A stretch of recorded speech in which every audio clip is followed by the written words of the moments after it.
Salut amis madrilènes, j'espère que vous allez bien. On est parti aujourd'hui pour la vidéo quotidienne, donc il est à peu près 10h30, donc première information.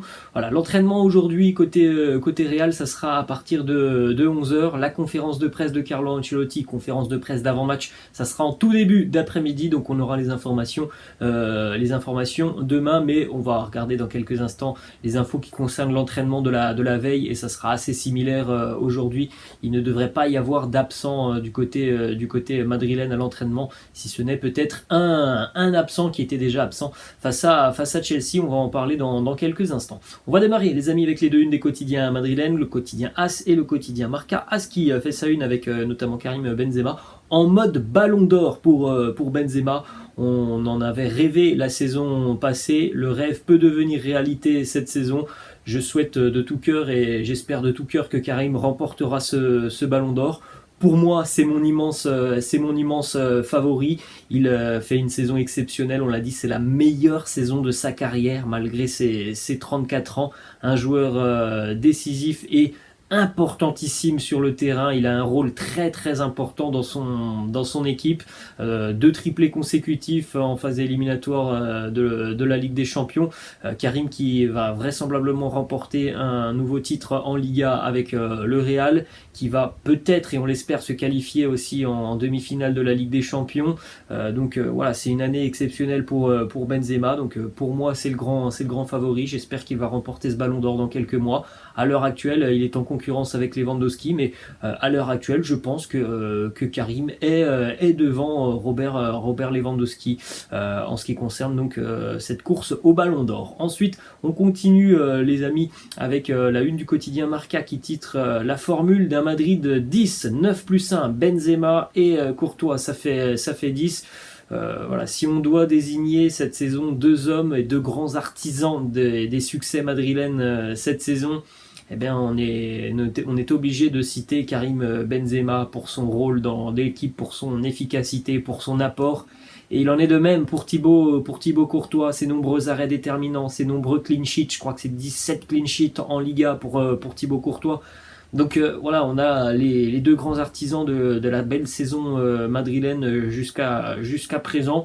Ce sont deux joueurs qui ont un rôle très très important côté Real. Cette statistique et ce petit graphique va nous le prouver. C'est un graphique qui nous présente des statistiques offensives et défensives du Real en Ligue des Champions. Alors ça serait vraiment le même si on parlait de la Liga. Donc sur la ligne verticale, vous avez le nombre de tirs qu'il faut aux équipes adverses pour marquer un but au Real Madrid. C'est hallucinant. Il faut 20 tirs en moyenne à une équipe adverse pour marquer un but au Real et à Thibaut Courtois. C'est tout simplement de très très loin le meilleur ratio en Ligue des Champions. En deuxième place, on retrouve Villarreal et l'Inter avec 12 tirs pour au final encaisser un but. Et puis donc la ligne horizontale, c'est la ligne avec le nombre de tirs pour marquer côté madrilène, et vous le voyez, le Real est très très bien positionné en moyenne. Tous les 7 tirs du Real en Ligue des Champions, il y a un but. Ça fait partie tout simplement des meilleurs ratios en Europe. Ça aussi, c'est une stat qui nous prouve tout simplement l'importance de Thibaut Courtois, l'importance de Karim Benzema et plus généralement d'un collectif qui sait aussi être fort en Ligue des Champions. On jette un coup d'œil les amis aux stats de Karim depuis qu'il est au Real Madrid. Regardez un petit peu tout ça. 273 buts du pied droit, 81 du gauche, 29 penalty, 2 coups francs, un but de la cuisse, un but de la poitrine et 62 buts de la tête pour Benzema. C'est l'archétype tout simplement d'un attaquant complet. Une petite information aussi qui concerne le ballon du match, le triplé inscrit par Karim face à Chelsea. Il est donc reparti avec le ballon du match. Et sur cette image, c'est le ballon du match face au Paris Saint-Germain où il avait inscrit un triplé. Mais pour le moment, Karim a demandé à ses coéquipiers de ne pas signer ce ballon du match. Il a dit tout simplement: vous signerez ce ballon lorsque l'on aura éliminé définitivement les Blues de Chelsea dans une semaine. Voilà les amis, on l'a dit, la prestation était très très intéressante et vraiment rassurante aussi de la part du Real face aux Blues. Mais on n'est qu'à la moitié du chemin. Il y aura donc mardi prochain le match retour pour le Real du côté de Bernabéu. On continue les amis avec les images de l'entraînement de la veille, préparation en vue du match face à Retafe et demain le voisin madrilène qui arrive demain au Bernabéu. Jovic a repris l'entraînement avec le groupe. Une seule véritable absence, c'est Isco qui s'est entraîné à l'intérieur du gymnase. Isco toujours gêné par des problèmes au niveau du dos. En ce qui concerne Eder Militao, que l'on a vu gêné face à Chelsea. Alors hier, Carlo Ancelotti annonçait rien de grave pour Militao. Visiblement, ça se confirme. Il pourra vraisemblablement être présent demain pour affronter Retafe. D'ailleurs, je vous poserai une petite question de face sur Eder Militao parce que voilà, il y a Carlo Ancelotti tout de même hier qui nous dit une petite entorse au genou. Bon, faudrait pas non plus prendre trop de risques.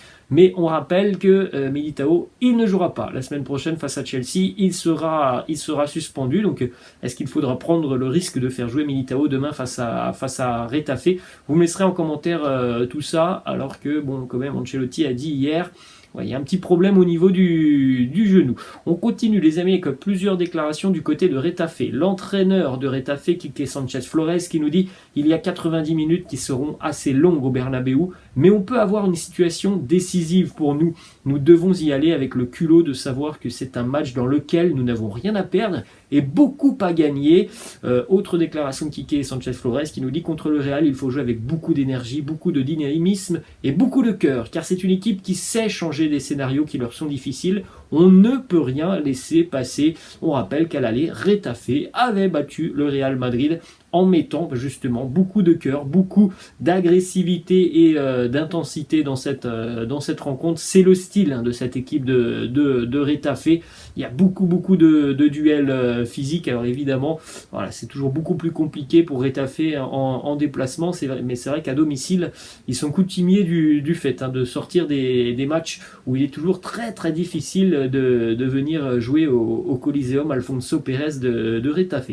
On enchaîne les amis avec une déclaration d'un joueur du Real Madrid qui est du côté de Retafe, Borja Mayoral, qui nous dit « Il me reste 1 an sur mon contrat avec le Real, je me suis déjà établi dans l'élite et j'ai réalisé de nombreux rêves, mais j'en ai encore beaucoup à réaliser. Jouer pour Madrid, c'est l'un de ses rêves et cela peut arriver à un moment donné. Pour le moment, du côté du Real, on ne parle pas d'un retour de Borja Mayoral l'année prochaine et surtout on ne parle pas d'un rôle important pour Mayoral dans l'équipe première. On ne sait pas d'ailleurs s'il sera titulaire demain, ce n'est pas forcément un titulaire indiscutable du côté de Retafe, même si très récemment il a été important pour Retafe. Autre déclat de Borja Mayoral qui nous en dit un petit peu plus sur cette équipe de Retafe. À quel match nous devons nous attendre demain? Il nous dit ça sera difficile pour les deux équipes, ils sont en plein milieu du match contre Chelsea et cela va évidemment influencer cette rencontre. Ils voudront marquer un but très rapidement pour pouvoir rester calme. Défensivement, nous sommes très forts et devant, nous avons le talent et le but pour profiter des quelques occasions que nous aurons. Voilà, Retafe, c'est une équipe qui est très bien organisée, qui laisse assez peu d'espace et c'est une équipe qui ne prend pas vraiment de risques. C'est vraiment l'organisation défensive qui prime du côté de cette équipe de Retafe. On regardera quelques stats demain puisque ça va beaucoup mieux pour Retafe en 2022 après une première partie de saison où ça a été très compliqué. Ils avaient déjà très bien démarré l'année 2022 avec cette victoire face au Real et c'est une équipe qui vraiment sur la seconde partie de saison a fait vraiment de bonnes choses, de bonnes prestations et c'est une équipe qui est capable d'embêter quasiment tout le monde en Liga de par notamment son organisation tactique. On continue les amis avec une information qui concerne Marco Asensio. L'AC Milan a entamé des contacts auprès du joueur et de ses représentants pour un éventuel transfert l'été prochain. Le club italien a fait de Asensio tout simplement l'une de ses priorités sur le prochain mercato, on rappelle du côté de Madrid. On est toujours au stade des négociations en ce qui concerne une prolongation de contrat pour Asensio et la décision, elle lui reviendra. Il sait que du côté de Madrid, étant donné les arrivées potentielles sur le secteur offensif du mercato. Il sait que ça peut être encore un peu plus compliqué pour lui l'année prochaine, donc un départ de Asensio n'est pas à écarter et Milan semble être l'une des pistes très sérieuses. Ensuite, on en sait un petit peu plus sur l'offre du Real Madrid pour Erling Haaland. Il semblerait que le Real ait proposé un contrat de 6 ans à Haaland, un salaire de 20 millions d'euros net annuel, plus quelques bonus. Ça pourrait aller donc jusqu'à 25 millions d'euros à la fin de son contrat. Et puis, ce qui intéresse aussi beaucoup Mino Raiola et puis le papa de Erling Haaland, ce sont les commissions pour ce transfert, et c'est quand même assez dingue, hein, 40 millions de commissions entre Raiola et Alfie Haaland. On attend toujours donc la décision de Haaland qui visiblement a déjà refusé aussi une offre de Manchester City il y a. On va terminer les amis avec une dernière information qui concerne visiblement un problème dans le vestiaire madrilène. Carlo Ancelotti qui continue de mener une guerre particulière contre la taupe du vestiaire madrilène. Alors la taupe, bon, on ne sait pas qui c'est évidemment, mais il y a bel et bien quelqu'un à l'intérieur du vestiaire madrilène qui divulgue des informations importantes auprès de la presse espagnole notamment. Moi j'étais assez surpris mercredi, je me baladais sur Twitter, je ne sais plus trop, il était peut-être 18h15, 18h30, et je suis tombé sur la composition d'équipe du Real Madrid pour affronter les Blues de Chelsea. Une compo voilà, qui est sortie 3 heures avant le début du match face aux Blues de Chelsea.